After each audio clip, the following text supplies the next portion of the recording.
안녕하세요. 백은영 작가입니다.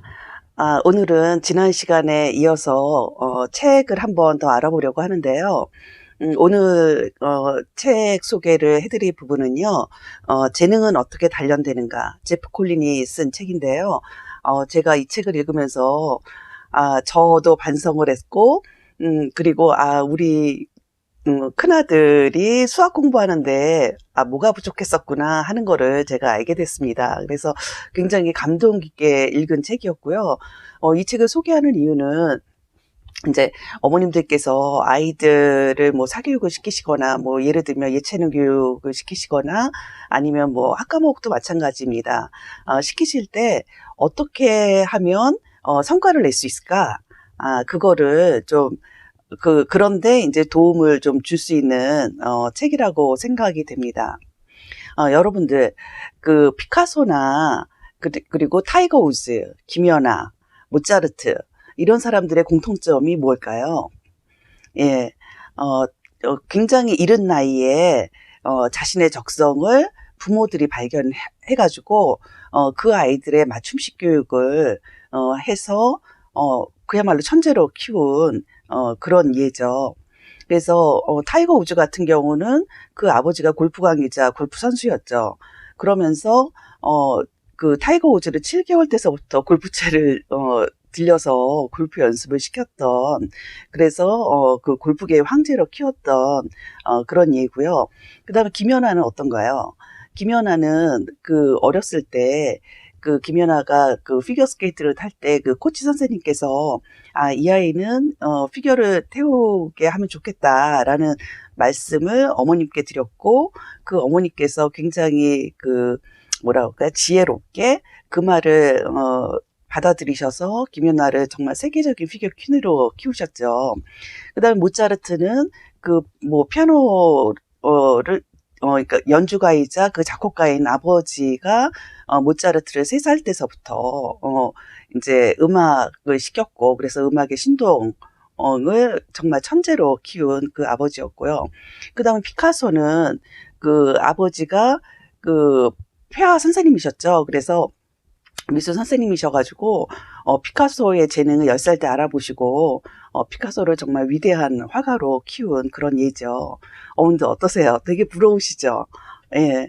그런데 이 재능은 어떻게 단련하는가에 제프 콜린은 이들이 천재로 태어난 것이 아니라 그들의 훈련이 좀 남달랐다라는 얘기를 하고 있어요. 그래서 제가 이 책을 읽으면서 맨 처음에 딱 첫 페이지를 펴는 순간 너무너무 감동했던 게 이렇게 이제 표현을 하고 있어요. 뭐라 그러냐면 이렇게 이제 그 다음과 같은 질문으로 이제 출발을 하고 있어요, 책을. 우리는 왜 같은 일을 10년, 20년, 심지어 30년, 40년을 해도 그럭저럭 잘할 뿐 세계적인 수준의 성과를 내지 못하는 것일까? 왜 우리는 골프 연습장에서 혼자 두 바구니에 골프공을 쳐도 타이거 우즈가 되지 못하는가? 저는 이 말에 한 대 얻어맞은 듯한 느낌이었어요. 저도 굉장히 노력하면 노력한다고 살던 사람인데, 정말 타이거 우즈가 했던 것과는 반대로 그냥 무심하게 매일 골프공 두 바구니를 열심히 치지 않았을까? 이런 생각을 하게 된 거죠. 그런데 이제 제프 콜린은 이런 얘기를 하고 있어요. 왜 우리가 타이거 우즈가 되지 못하는가? 그 이유는 신중하게 계획된 연습을 하지 않기 때문이다. 신중하게 계획된 연습을 하지 않기 때문이다. 그러면서 대부분 사람들은 평범한 연습을 한다고 그래요. 그래서 이 신중하게 계획된 연습은요, 이런 거라는 거죠. 특별히 개선해야 할 그 필요성이 있는 특정 부분을 예리하게 찾아내서 그 부분만을 집중적으로 연습을 하고 훈련을 하는 것이 신중하게 계획된 연습이라는 거죠. 어머니들 어떠세요? 어머님들은 그 신중하고 계획된 연습을 해보신 적이 있으신가요? 예, 아니면 우리 아이들이 하고 있나요? 예, 저는 이 책을 읽으면서 굉장히 반성도 되고, 앞으로는 정말 내가 잘 못하는 부분을 찾아내서 그 부분을 좀 집중적으로 해야 되겠다는 그런 생각을 했고요. 그렇다면 이런 문제가 남죠. 어떤 부분을 그럼 연습을 해야 될 거냐? 그거를 결정하는 게 굉장히 힘들잖아요. 그런데 하워드 가드너가 이런 얘기를 했어요. 대뇌 지능, 그러니까 자기 성찰 지능이죠. 자기 성찰 지능이 높은 사람은 어떤 거를 해도 그 분야의 리더가 된다.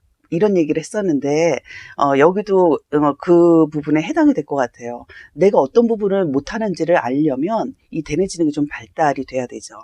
그럼 대뇌 지능을 집에서 발달시키는 방법은 어떤 걸까요? 아이들에게 질문을 많이 던지는 겁니다. 그래서 아이들이 많이 생각하게끔 하는 것이 이제 대뇌 지능을 이제 높일 수 있는 하나의 방법이고요. 그래서 이제 이 제프 콜린이 말하는 신중하게 계획된 연습의 정의를 좀 말씀을 드릴게요. 첫 번째, 성과를 높이려는 목적으로 설계된다. 그러니까 성과를 높이려는 목적이 있어야 된다. 그 다음에 두 번째, 수없이 반복할 수 있다. 세 번째, 끊임없이 결과에 피드백을 받을 수 있다.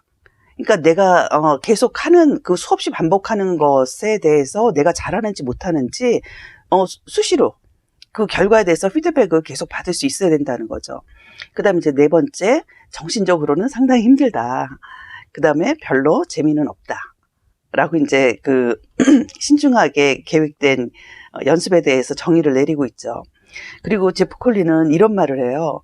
이것도 되게 가슴에 새길 말인데, 세상에 위대한 일은 없다.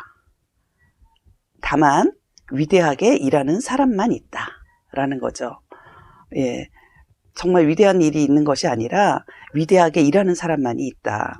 그러면서 이제 이분이 주장하는 거는 평범한 연습으로는 비범한 성과를 얻을 수 없다는 거예요. 그런데 우리가 이제 아까 그 피카소나 모차르트, 김연아, 타이거 우즈의 예를 보면 굉장히 조기적성 발견을 했죠. 그런데 이 조기적성 발견에 굉장한 장점이 있습니다. 그 장점은 뭐냐면 몸과 뇌를 변화시킬 수 있다는 거예요. 몸과 뇌를 변화시킬 수 있는 연습의 시간을 확보가 된다는 거죠. 어린 나이에 조기적성 발견이 되면. 그래서 뇌와 신체의 물리적인 성질이 변한대요. 예를 한번 들어볼까요? 장거리 선수는요, 심장이 커진대요. 그리고 운동을 그만하면 다시 심장이 그 제자리로 돌아온다는 거죠. 그리고 단거리 선수는 그 속근 섬유, 그러니까 근육에도 이렇게 짧은 섬유가 있고 긴 섬유가 있는데 단거리 선수들은 그 속근 섬유가 발달이 된다는 거예요. 그 다음에 이제 장거리 선수들은 지근 섬유가 발달이 된다는 거고요. 그 다음에 이제 아이들이 악기 연습을 하면 그 아이들의 대뇌피질, 그 뇌의 회백질에 청각과 그리고 손가락을 통제하는 영역이 넓어진다고 합니다. 그래서 이런 그 조기 적성 발견을 통한 그 신중하고 계획된 연습을 하게 되면 뇌에 굉장한 변화가 생깁니다. 그것이 뭐냐면 미엘린층이 두꺼워져요. 이 미엘린은 특히 유아나 초등학교 자녀를 가지신 어머님들은 굉장히 유념하셔야 되는 정말 분야인데요. 이게 뭐냐면 우리가 뇌에 뉴런과 그 신경세포가 있거든요. 그런데 지속적으로 반복하는 그런, 그러니까 제프 콜린이 말하는 신중하고 계획된 그런 연습을 하게 되면 이 미엘린층이 두꺼워집니다. 이게 이제 지방층인데요. 예를 들면 이런 거예요. 우리가 그 철사선하고 구리선하고 전기를 그 어떤 게 더 많이 빨리 전달할까요?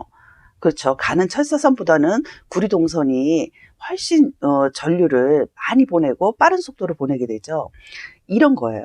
그러니까 아이들이 어렸을 때서부터 그 신중하고 계획된 연습을 하게 되면 이 미엘린층이 두꺼워진다는 거예요. 그래서 예를 들면 이런 거죠.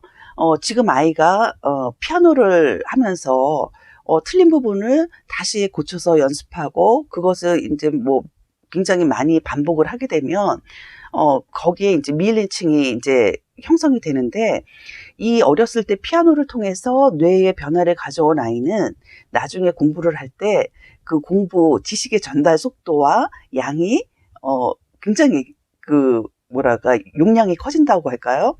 예, 그런 효과가 있다는 거예요. 그래서 이 미엘린을 두꺼워지게 하는 그런 효과가 있다라는 거고요. 그다음에 이제 야구 투수의 예를 듭니다. 제프 콜린이. 어렸을 때 해야만 왜 투수가 이렇게 공을 던질 때 팔을 갖다 뒤로 많이 빼 가지고 던지지 않습니까? 그 어깨 그러니까 팔을 뒤로 젖히는 그거를 어렸을 때 해야지 그게 최대한 젖혀진다고 해요. 그리고 발레리나 같은 경우도 턴아웃 자세 있잖아요. 다리를 일자로 벌리는 거. 그것도 어렸을 때 해야만 된다는 거죠. 그래서 우리가 아이들의 그 조기 적성 발견을 해야 하는 이유는 뭐냐 하면 전문성을 쌓기 위한 그 기간이 있다는 거죠. 그게 우리가 그 만시간의 법칙. 그래서 하루에 3시간씩 10년이라고 얘기를 하잖아요. 그래서 이제 전문성을 쌓는 그런 기간이 10년이 있어야 되고, 그리고 자신의 분야에서 독보적인 위치를 차지하는 또 10년이 필요하다고 합니다. 굉장히 길죠. 그런데 요즘은 무슨 시대죠? 예, 융합 시대잖아요. 그래서 자기 전문성을 쌓고 거기서 독보적인 위치를 구하는 그 10년 뒤에 또 10년이 있어야, 그러니까는 어떤 거를 시작해서 한 30년 정도가 돼야 융합 작업을 할 수가 있다고 합니다. 그래서 우리가 아이들의 진로를 찾아갈 때 어머님들 굉장히 궁금하시잖아요. 그런데 그 궁금함을 좀 해소시킬 수 있는 방안이 뭐냐면요. 아이들은 자신의 재능을 어떻게 펼치냐 하면 자기가 놀이를 할 때 펼쳐요. 그러니까 놀이는 아이들이 자기가 싫어하는 건 안 하거든요. 자기가 좋아하는 것을 지속적으로 하게 돼 있어요. 그래서 부모님들은 아이가 어떻게 노나를 좀 관찰하셔서, 아, 저거는 이런 부분에 얘가 재능이 있구나. 이런 거를 이제 발견하시는 그런 노력을 좀 하셔야 될 것 같고요. 어머님들, 요즘에 아직 추워지진 않고 햇볕도 좋고 그리고 낙엽도 너무너무 예쁘죠.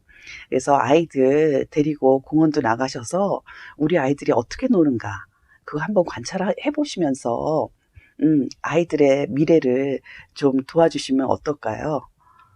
예, 사랑합니다. 수고하셨습니다.